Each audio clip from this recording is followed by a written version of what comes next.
Good afternoon. My name is Sara Unda. I'm from Mexico, and I work in the UNAM, the Autonomous National University of Mexico. I'm a member of the Trinational since the year 2000, and I'm very glad to be here in Vancouver in this conference.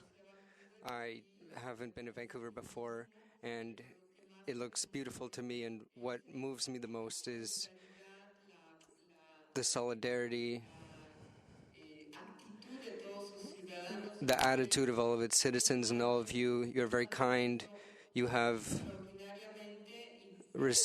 welcomed us really greatly. So the Mexican delegation, therefore, thanks you for all of your support and hospitality and solidarity. Thank you very much. And I wanted to initially talk to you about, we're going to present a report. The teacher Raciel, he's going to introduce himself, but he's from the National Coordination of the Teachers Union from the 18th section, and you, in your materials, you have an executive summary in English of this report, and it's a summary in yellow. It's also in the materials that you received. Also in those materials is a summary of the student assembly that was previously brought together, and this was conceived for the work here in Vancouver. And each of the representatives of labor of unions from Mexico is going to hand to you a disc with all of the work that we are doing in Spanish, and all the work that each member of the delegation is developing, so that you can get an idea of how the situation of education in Mexico is currently. Well, I want to speak as briefly as I can so that I can give time to my colleague Raciel, and so I can be within the assigned 30 minutes. So thank you to Jim, because today we are presenting this report in the context of this call to the national teachers strike on May 15th in Mexico, because on May 15th in Mexico we observe the Teachers' Day, and already for a long time this commemoration and this strike is in defense of public education, and today fundamentally it is also for defense of teachers' employment, which is under threat because of this neoliberal reform, and also because effectively the principal strugglers of Mexico are those in the 22nd section of the National Teachers Union, because many of their leaders are in jail, and of course we are asking for their liberation. And this strike, this national strike, is in opposition to this reform, demanding that they stop this legislation and that this so-called reform, we want to denounce that it is attacking not only educational rights but also the labor rights of teachers. In our report, we initially characterized the situation that today we live in Mexico, and of course Mexico is one more country that is suffering under the crises of capitalism. This capitalism that in this last crisis of 2008 has, which of course still hasn't been resolved, but is only being deepened, and this economic devastation is being deepened. There's always more short-term financial speculation, and especially in terms of petroleum in Mexico.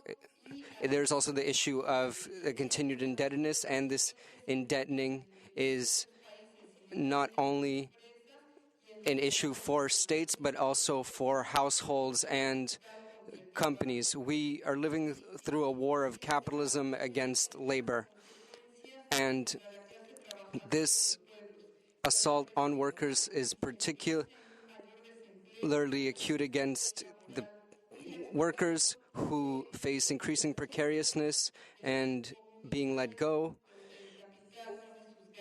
in the communities where capitalism sinks its claws, because this crisis manifests itself by an increasing poverty and increased proletarianization, because this concentration of wealth is immoral and it is at the expense of deepening misery, environmental degradation, and the dispossession of the Mexican people from their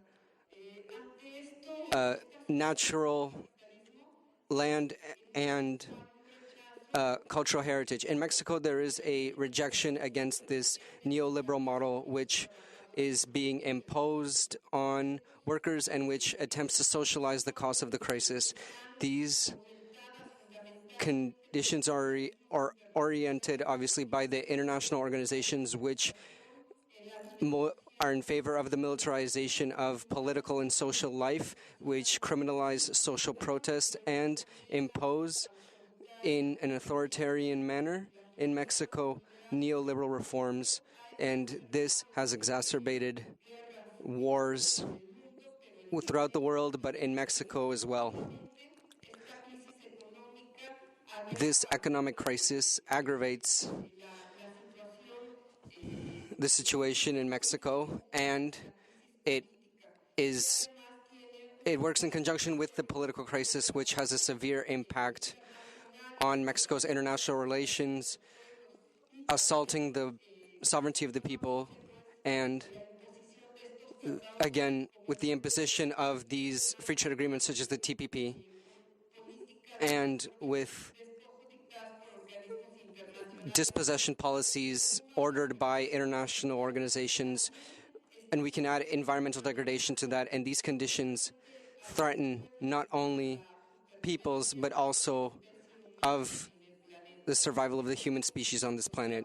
Today, education workers in Mexico, we are daring to say, and of the world, of course, we are daring to say that this is a challenge for us. It is our challenge to design a strategy to stimulate a movement of teachers and to unite these movements with other movements of different social justice movements, and so that we can hope to find an exit out of this capitalist crisis and of neoliberalism as well. Well, there is no one on this planet that is not affected by these conditions, and they impose on us policies of austerity, privatization, the offloading of debt over all countries, repression, and authoritarianism. For this reason, in our country, our struggle against the reform, and in particular the evaluation that has considered us as collective, is the defense of public education. And this defense, in defense of the Article 3, and it demands the change of a criteria to give job security to teachers, because this is a provision which would establish the promotion and security of the teaching staff, and there is a condition that the state, that schools should be self-sufficient and the state should not support schools anymore, because this is against current Mexican labor legislation, and it also surpasses or threatens Mexican constitutional rights. But of course, the neoliberals don't care about these federal laws, and they go against teachers' contracts, which imposes a unilateral evaluation by a boss. And it's important to say that despite all the analyses that can be made about this reform, it is nothing about education. It is all about cutting the workforce, and it is productive, of course. And no teacher was participated in the education reform. It is not possible to think of a reform without teachers, without experts, and without actors, because without this, it is a labor reform that is disguised in order to destabilize those who are most critical and of the social consciousness, who are the teachers. That is why we are experiencing this intense repression through this labor instability, and it has the objective to generate a strong change and to annul the wishes of teachers to teach a humanist pedagogy. And in Mexico, the reforms are about imposing curriculums about competition, because competitions have to do with the arena of the labor market and is not necessarily about education, and they are imposed with a disguise of humanism, but they have a fundamentally mercantil, market-like characteristic. Because this is from kids to up to higher education. Labor market competition is what is believed to be the panacea. And today, competition is a pretext to hire teachers who are not teachers, professionals from other fields who supposedly cover the pedagogical requirements for being a teacher. And these teachers, or these people, let's say, these professionals who don't have work, they are the ones who are the most obedient and who do not generate a critical consciousness. Another element is that the curriculums out of competitions have taken out subjects like history, logic, philosophy, ethics, plus arts, literature. In middle and higher education and secondary education, to generate and restrict the formation of new citizens. This is very terrible, because what they want are robots. They don't want people who think, who analyze, and a lot less the youth of the future who work for change. This situation really worries us because it accomplishes what the business class has been promoting and which the government has been blindly obeying. The group called Mexicanos Primeros, or Mexicans First, through the so-called National Institute for the Evaluation of Education, has pushed for this current proposed reform. Of course, this reform has no legitimacy. The Peña Nieto government, despite having developed a strategy through coercion to impose this reform, he has found an important resistance against this reform.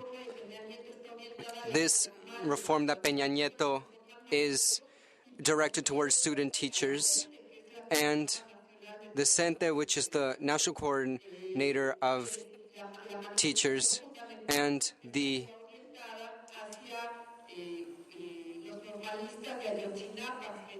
of course, one of the most important objectives was towards the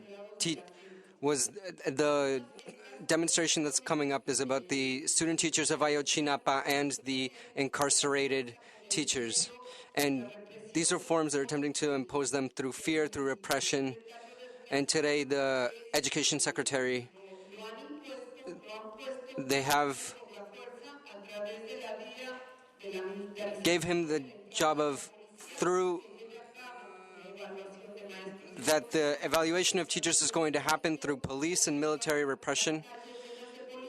And so you see in Mexico that the streets are full of police, and that through in Mexico we're seeing that through the police the teachers are going to be evaluated. This is something that's absolutely absurd. Well, this is the closed fist, and we can't say that this guy is a respected civil servant. No, on the other hand, this this guy who looks more like a policeman, he has tried to he has worked through delegitimization and military and police repression and from the Marines, and he has used these forces to try and impose this education reform. So exits to this crisis are difficult. In Mexico, the exit to the crisis has been a strategy of privatization, of displacement of workers, of dispossessing them of their labor rights, of restricting the education budget, the health budget, the social security budget, and the worst if that is that they've transferred pension funds to markets and capitalists, and this is to sustain and amplify profits of transnational capital. These budget cuts worry us a lot because the millions that have been lost and that have been invested in other places is very important, and we have to analyze this. Well, I'm going to leave it there, and now Raciel is going to speak.